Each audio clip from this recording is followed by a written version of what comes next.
የተወለድኩብሽ ያደግኩብሽ ሀገር የስብሐት ገብረ እግዚአብሔር ማስታወሻ በዘነበ ወላ ከተጻፈው መጽሐፍ ላይ የተወሰደ።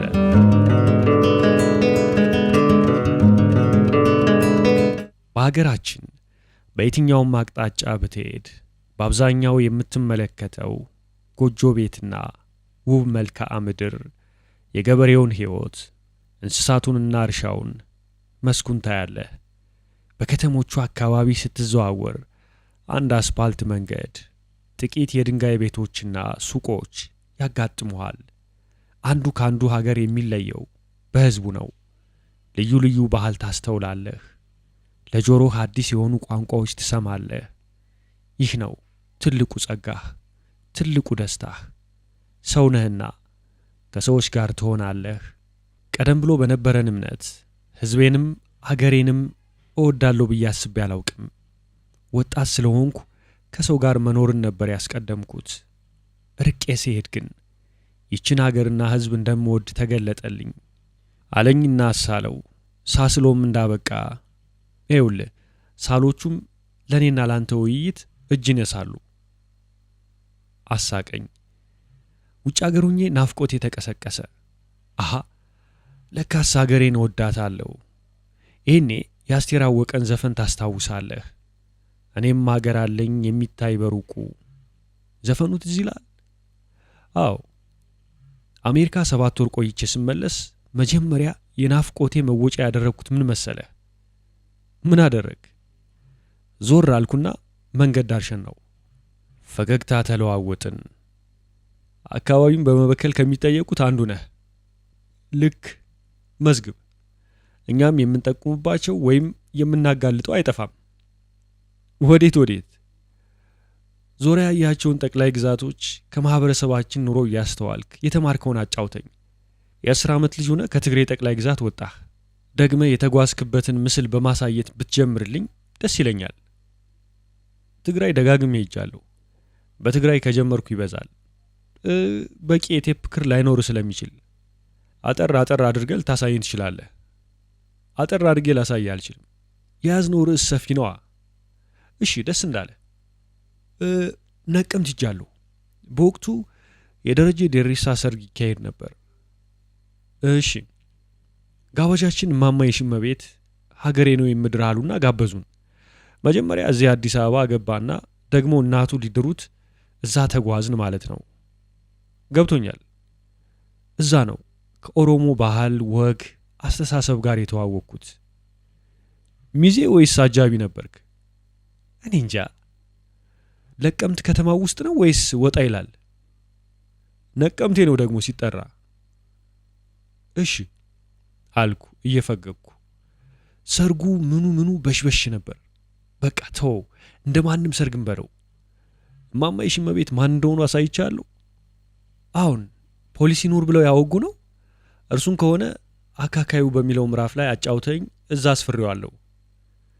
ድንቅ የኢትዮጵያን ታሪክ ሰማው ያልኩት የአጋጣሚ ነው። ሌላው ሐረርጌ ጠቅላይ ግዛት አለልህ። ሐረርጌ የሄድኩት ምናልባት 36 ወይም 37 ዓመት ጎልማሳ ሆኜ ነበር። በወቅቱ ለአሜሪካ የሰላም ጓድ የቋንቋና የባህል ትምህርት ስልጠና እንሰጥ ነበር። የእኛ ሀገር አስተሳሰብና ወግ ግር እንዳይላቸውና ባለማወቅ ሰው እንዳያስቀይሙ ስናሰለጥን አንዱ የሥራ ቦታዬ ድሬዳዋ ነበር። እዛ ያለው እንዴት ሐረርን አላይም ብዬ ወደ ሐረር ሄድኩ። እዛም አብዲ፣ ሰላም ይሁን፣ ጥበበ ተቀበሉኝ፣ ተዋወቅኩ። 15 ቀን እዛ ቆየው። ሐረር ምን አይነት ትልቅ ስልጣኔ እንደሆነች አየው። የእውነት ነው የምልህ፣ ዓለም የሚያደንቀው የኢትዮጵያውያን መስተንግዶ ነበር የተደረገልኝ። ይህን ያወቀው ከንባብ በፊት ነው ወይስ ቀድመ ስለ ሐረር አንብበ ነበር? ይኸውልህ፣ እንደኔ አይነት ተፈጥሮ ካለ ስለ ሐረር ማንበብ አይቀርም። ነገር ግን ሄደህ እዛው ሀገሬው ሰው ጋር ስትኖር ሌላ ሰው ሆነ ነው የምትመለሰው። ለምሳሌ ሴትዮዋ ከትልቅ ግቢ ስትወጣ 5-7 ቤተሰብ አይደለም ያለው? እሺ፣ ማንም ሴት በሯን አትዘጋም። እገሊት እየሄድኩ ነው ቤቴን እያየሽ ብላ ውልቅ ነው። አለቀ። እንዲህ ተሰባስበው ነው የሚኖሩት። ምክንያቱም በቁጥር ጥቂት ናቸው። እንዲህ ካልተሰባሰቡና ካልተፋቀሩ እየተዳቀልን እንውጣቸውና ያልቃሉ። የአይሁድ ምስጢርም ይሄው እኮ ነው። ግን የአይሁዶቹ ይጠነክራል። እየተገፉ ነውና እውነት አላቸው። እነዚህ ሀረሪዎች አልተገፉም። ስታያቸው ደስ ይልሃል። ጨዋታም አለ። በሶሻሊስቱ አባባል የአንዱ ለሁሉ የሁሉ ለአንዱ እንደሚሉት ነው። እንደሱ ሳይሆን ሁላችንም እንደየአቅማችን ነው። አየህ፣ ሸህ አሉ። ማን ነው ይህ ሰፈር? ቂርቆስ። የቂርቆስ ሸህ እየዞሩ ሰፈሩ ደህና ነው ወይ ይላሉ። ሰው ደግሞ ይነግራቸዋል። እማማ ገሊት ፍራንክ የላቸው፣ የሚላስ የሚቀመስም አጥተዋል ይሏቸዋል። ሸሁ የሄዱና እንዲህ አይነት ችግር አለ አዋጡ ይላሉ። ያሰባስቡና ለተቸገረው ይደርሱለታል። እንዲህ አይነት ስልጣኔ ነው፣ በሕይወት እየኖረ ያለ ስልጣኔ። ታሪካዊ ቦታዎችስ ያያቸውን አሳየኝ። ጎንደርን፣ ጢስ አባይን፣ ላሊበላን፣ አክሱምን አይቻቸዋለሁ። ይህ ገጸ በረከት በሰላም ጓዳ አማካኝነት የተገኘ ነው? ቆይማ አለና አብሰለሰለ። በቃ አንዳንዱን በራሴ አንዳንዱን በአሜሪካ ሰላም ጓድ ነው። በዛን ጊዜ ስሰራ ገንዘብ ባይኖረኝ አልችልም ነበር። ይኸውልህ ምንጊዜም ፎቶ ብትል ከለር ፊልም ብትል እነዚህን ታሪካዊ ቦታዎችን በስዕል ብታያቸው አላያቸውም። እዛ ሄደህ ስታያቸው ነው ተአምራቶቹ የሚገለጹልህ። ጋሼ እኔም እንዳንተው ነው የሆነብኝ። ላሊበላን ሳይ በተለይ ከአንድ ድንጋይ ተፈልፍሎ የታነጸው ጊዮርጊስ ቤተ ክርስቲያን ምታት ነው የሆነብኝ። እውን ከአንድ ድንጋይ ነው ተፈልፍሎ የተሰራው አልኩና ዳሰስኩት፣ አየሁት። ግን በአስማት ድንገት እዛ ያለው ይመስል ፈዝዤ ነው የቀረሁት። አዲስ አበባ ተመልሼ በርካታ ጓደኞቼን ይህን ትንግርት እንዲያዩ ጋበዝኩ። ጥቂቶቹ ሰምሮላቸው ደስታዬን ተጋሩኝ። በቃል ስዬ ጋዜጣ ላይ ለመጻፍ የፈለግኩት ወግ ግን አልሰመረልኝም። የዛኔ ነው በቃል መግለጽ ይሳነኛል ጋር መድረሴን ያወቅኩት። መጀመሪያ ስታየው ውስጥ የሚመጣው ጥያቄ ሰውየው እንዴት መጀመሪያስ ሐሳቡን ጸነሰው? እንዴትስ ይህ ተራራ አንድ ወጥ ድንጋይ እንዳለው አወቀ? ውጥኑ እንዴት እንደሚሰምርለት አብሰለሰለው። የምታነሳው በርካታ ጥያቄ አለ። ታብሰለስላለህ፣ ታውጠነጥናለህ፣ ትገረማለህ። ቤተ ክርስቲያኗ መዝገባ የያዘችው የለም። እንዲህ አይነቶችን ታሪካችንን ለእኔ ብዙ ጊዜ ተወልደ ነው የሚያስተምረኝ። በተለይ የትግሬን ማህበረሰብ ሕይወትና አስተሳሰብ እሱ ነው የሚያሳየኝ። ምክንያቱስ ብትል እኔ በልጅነቴ ነው አዲስ አበባ የመጣሁት። እርሱ ግን ጎርምሶ ነው አዲስ አበባ የመጣው። ስለዚህ በቂ የሆነ የታሪክ ስንቅ ከትውልድ ሀገሩ ይዞ ስለመጣ አሁን የማጫውትን እሱ ነው የነገረኝ። ፈርዖን ያንን ፒራሚድ ሲሰራ ስንትና ስንት መስዋዕትነት ተከፈለበት አይደል? ላሊበላ ደግሞ እነዚህን አብያተ ክርስቲያናት ሲያሰራ ተጽፎ የደረሰን ገድል እንደሚለው ሌሊት መላእክት ናቸው ያነጹት። ላሊበላም ቀን ሲጸልይ ነው የሚውለው። ኢየሩሳሌም በቀን 3 ሄዶ ይመለሳል። ይሄ ነገርኩህ የገድልን ምንጭነት ጠቅሰን ያገኘነው ነው። ተወልደ ሲያጫውተኝ ይህንን የላሊበላን ቀረጻ ያካሄዱት ሰራተኞች በግዕዝ የሚዘምሩት ሮሮ ነበር። አንተ ድንጋይ ዝም አትበል ተናገር፣ የእግርና የእጅ ደም እየተንዠቀዠቀ ያወረዛህን። ደማቸው ይንዠቀዠቅ ነበር ማለት ነው። ታዲያስ እንግዲህ ስንት ግርፋትና ስቃይ እንዳለ አስብ። ስንት መስዋዕትነት እንደተከፈለ ልብ በል። ገባኝ አልኩና አብሰለሰልኩኝ። ከቅርብ ጊዜ ታሪካችን ቴዎድሮስን አስታወስኩ። በጥበብም በጉልበትም ነው መድፉን ሴዋስቶፖልን ያሰራው። እሺ ጎንደርስ? ይሄ ክፍት ነው እንዴ? አለ ቴፖን እየጠቆመኝ። አዎ ነው እንዴ? ፈጠን ልበላ። 3 ፈረንጆች እኔ ሆነን ነው መቅደላን ለመጎብኘት ይሄድ ነው። በአካሄዳችን ዓለም ፐብሊክ ሪሌሽንስ መኪና ያቀርባል። ፈረንጆች የነዳጅ ወጪ ይችላሉ። ከዛም አዲስ አበባ እንደገባን መኪናዋን ጋራጅ በማስገባት ያሳድሷታል። ይህ እንግዲህ የደረጀን የአመራር ጥበብ ያሳያል። ፈረንጁ የፈረንሳይ ዜጋ ዳንኤል ጆስኪ ይባላል። ጓደኛዬ ነው። ሚስቱም ጀርመን ጓደኛቸውም አለ። ከደሴ ወጥተን በገራዶ አድርገን ወደ መቅደላ ስንጓዝ ሰፊ ሜዳ ላይ ደረስን። ወንዝ መሃሉን ያቋርጠዋል። እዛ ተቀምጠን ምሳ እንበላለን። ዳንኤል ጆስኪ ተመራማሪ ነበር። የአፄ ቴዎድሮስን ታሪክ በቲያትር ሊጽፍ ነው የሚጓዘው። ጀርመኑ አይታወቅም። ሂትለር ልኮት ይሆናል። ሳቅን። እሺ እዛ ሜዳው ላይ ምሳችንን ስንበላ ጆስኪ እረኛውን ጠራ። መጣ። ምሳ ጋበዘው። ከዛም ማን ነው የዚህ ሀገር ንጉስ አለው። እኔ እንጃ አለ እረኛው። እኔ አንድ ሐሳብ መጣልኝ። እረኛውን ጠየቅኩት። ለመሆኑ ገበያ ሄደ ሌባ ነጥቆ ቢሮጥ ምን ብለህ ነው የምታስቆመው? በኃይለ ሥላሴ አምላክ ነው የምለው አለኝ። ንጉሡ ማን እንደሆነ አያውቅም። አስማት የሆነችው ፎርሙላ ግን ትሰራለች። ተነስተን ተራራ መውጣት ጀመርን። ከሩቅ አንድ ሰውዬ እየሮጠ ይመጣል። ሜዳውን አቋርጦ ወደ እኛ ገሰገሰ። የሚነዳው ማን እንደሆነ እንጃ። ጆሽኪ አቁም አለ። ደረሰብንና እያለከለከ በትህትና በጣም ይቅርታ ልናስተናግዳችሁ አልቻልንም አለ። ጋሽ ስብሐት አተኩሮ እያየኝ በኃይለ ቃል አየኸው፣ ትልቅ ስልጣኔ ማለት ይህ ነው። ሰው ነው። እንግዳ ከሆነ ያለህን መስጠት አለብህ። ይህንም ብሎ ተመለሰ? አልተመለሰም። እንደ መሰለኝ ከሆነ ጆሽኪ ቆይ እኛ እኮ ምግብ አለን ብሎ ትንሽ ሳያስተናግደው አልቀረም። ከዚህ በኋላ የተራራውን ወገብ እየወጣን ስንሄድ ሊመሽ ሲል ተንታ እንደርሳለን። ከመኪና ወርደን ሰውነታችንን ስናፍታታ ከወዲያ ሁለት ሰውየዎች መጡ። አንዱ እጅግ በጣም ረጅም ወጣት ፈረንጅ ነው። ቅላቱ እንዲታይህ የቀይ ስርና የካሮት ክል ሳስብ። አንዱ ደግሞ ጮሌ አበሻ ነው። ፈጠን ብለው መጡና ሃይ ሃው አር ዩ ቻርሊ አለው ጆሽኪን። ለሰላምታው መልስ አልሰጠውም። ጆሽኪ በጸጥታና በቁጣ አፈጠጠበት። ጮሌው ፍጥጫውን ችሎ ይህ የጄኔራል ናፔ የልጅ ልጅ ነው፣ ተዋወቁ፣ የአያቱን የድል ሜዳ ሊያይ ነው የመጣው። ጆሽኪ የባሰ ተናደደ። አተ አለ። ሀበሻውን ረሳው። ምን ልታረግ መጣ አለው። የናፔርን ልጅ እኮ ነው። ጋሽ ስብሐት እየሳቀ ልጅ እኮ ምንም አላጠፋም፣ ግን ጆሽኪ እንደ ቴዎድሮስ አብዷል፣ ተጋብቶበታል። ቴዎድሮስ እብድም ጂኔስም ነበር። ጆሽኪ በእብደቱ አያቴ የፈጸመው አስከፊ ወንጀል አነሰና አንተ ደግሞ መጣ ሲለው ልጁ የእንግሊዝ አይነት መልስ ሰጠው። እኔም አንተም እዚህ የመጣ ነው የኔ አያት የሰራውን ጀብዱ ለመጎብኘት ነው አለውና ሄደ። ብሎኝ ጋሼ ወፍራም ሳቁን ለቀቀው። አንድ ጨዋታ ትዝ አለው። ደብረ ማርቆስ ውስጥ የመጀመሪያው የቆርቆሮ ቤት የኡመር ጠይብ ቤት ነበር። አንዱ እዛ ከአንዷ ጋር ሲደሰት ማደሩን በግጥም ሲገልጽ እንዲህ ተቀኘ። አባባሉ ጉራም አለበት። አንድ እግሯን አንስቼ ብላት ዳንግላሳ የኡመር ጠይብ ቤት ቆርቆሮው ተነሳ። አብረን ሳቅንና ጥያቄን ወረወርኩ። ወደ ደቡብ ኢትዮጵያስ ሂደህ ታውቃለህ? ሂጃለሁ። በጣም የተዋበው አዋሳ ነው ሐይቁ።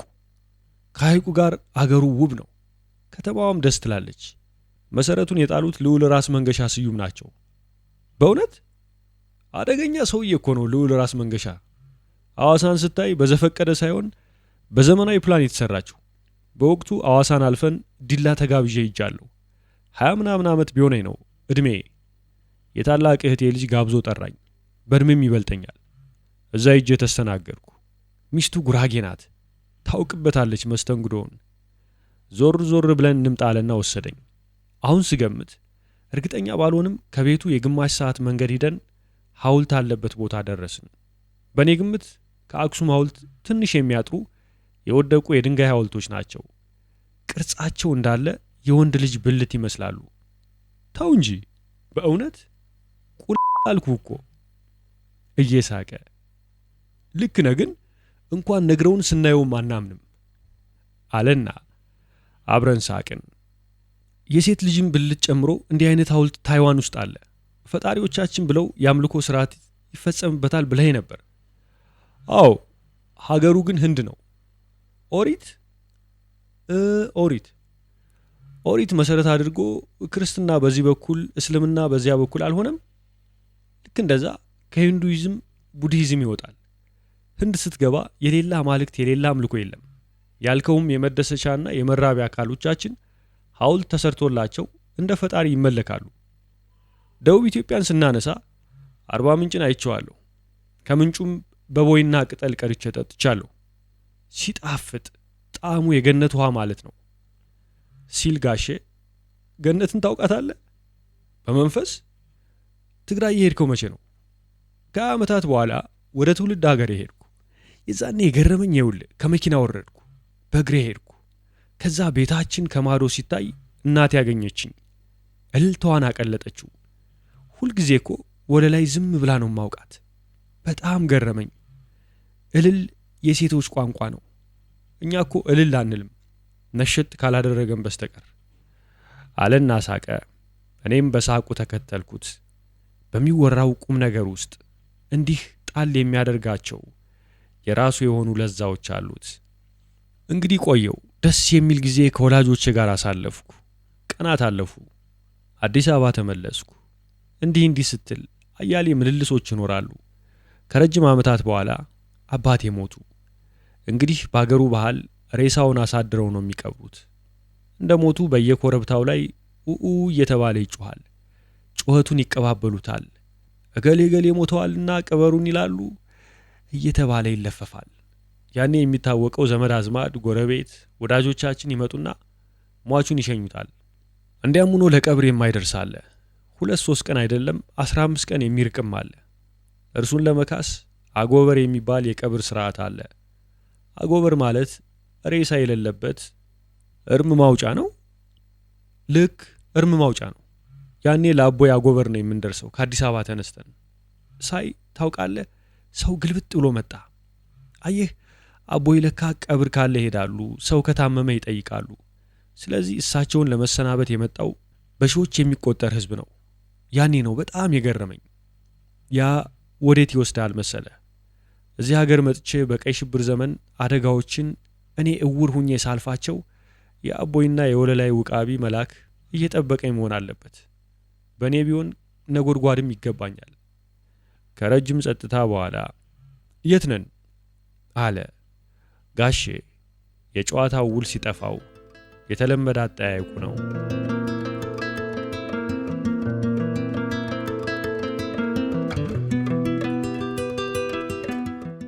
ጋሽ ስብሐት የተለያዩ ተረቶችን አውግተኛል። ምንጮች ማን ናቸው? አሁን ትዝ የሚሉኝ አንዷ እትዬ ናቸው። እትዬ ማን ናቸው? የስዩም ተፈራ እናት ናቸው። እትዬ ነው የምንላቸው። በስማቸው አንጠራቸውም። ከስዩም ጋር ጓደኛ ማቾች ሆነን ስንግባባ ጊዜ አንተ ከእትዬ ጋር መተዋወቅ አለብህ ብሎ ወሰደኝ። ያጫወቱን ብዙ ታሪክ ነው። ለልጆቻቸውም ቀደም ብለው አጫውተዋቸው ስለነበር እትዬ ያንን አጫውቹ እያሉ ሪፈረንስ ይጠቅሱላቸዋል። እትዬም ደስ እያላቸው ቡናችንን እየጠጣን እናወጋለን። እስኪ ለቅምሻ አሁን አጫውተኝ አልኩት። ወይዘሮዋ ስማቸው በሰሙ ኃይሌ መሆኑን ስዩም በቅርብ አግኝቸው ስናወጋ ነግሮኛል። ወይዘሮ በሰሙ በስነ ቃል በዘቢያ አባባል የበለጸጉ አስተዋይ ወይዘሮ እንደነበሩ ከአብራካቸው ክፋይም ሆነ ከጋሸም ጋር ስንጨዋወት ተገንዝቤያለሁ። አንተ ልጅ ይበዛብናል፣ ብዙ እኮ ነው። አንድ ሁለቱን ለቅምሻ። ሀገር ቤት ነው፣ ከመንደር ይርቃል። ቤቱ ፈንጠር ብሎ ጎረቤት የለውም። ወንዙን ተሻግሮ አንድ ትልቅ ዛፍ አለ። ሰውየው ቤቱ በገባ ቁጥር ዛሬ ማታ ደግሞ 5 ነው ጠበቁኝና ብሎ ለሚስቱ ጉራውን ይነፋል። እንዴት እንዳንቆራጠጣቸው ይነግራታል። ይህም ጉራ ተደጋገመና ሚስት ሰለቻት። አንድ ቀን የሱን ልብስ ለብሳ ዛፉ ጋር ጠበቀችው። ሲመጣ ቁም አለችው። ቆመ። ተንበርከክ አለችው። ተንበረከከ። ከዛ ሱሪዋን ዝቅ አድርጋ ቂጧን አፈንድዳ ሳም አለችው። ሳመ። ከዛም ከዚህ የተነሳ ሩጠ ከዓይኔ እስክጠፋ ብረር አለችውና ሩጫውን ሲጀምር እሷ ቤቷ ገብታ የዘወትር ልብሷን ለብሳ ጠበቀችው። ሩጦ አለክልኮ ደረሰ። ማንም የለም ብሎ ቆም ብሎ ተረጋግቶ እንደገና ጉራው አመጣች። ቤት ገብቶ 5 ሰዎች አጋጠሙኝና አላት። ድምጻቸውን ስሰማ ወደ ጨለማው ዞር አልኩና ብሎ መተርተሩን ሲጀምር አንቱ ሸታም አለችው። እንዴት ሲላት ስትመጣ እንዲህ አላጋጠመህም አለች። አዎን አለ። እና ቂጥ አልሳምክም? አዎን እኔ ነበርኩ ስትለው እኔ ደግሞ ይህንን ቂጤት ነው የማውቀው እያልኩ እኮ ነው የሳምኩት። ሳቅ።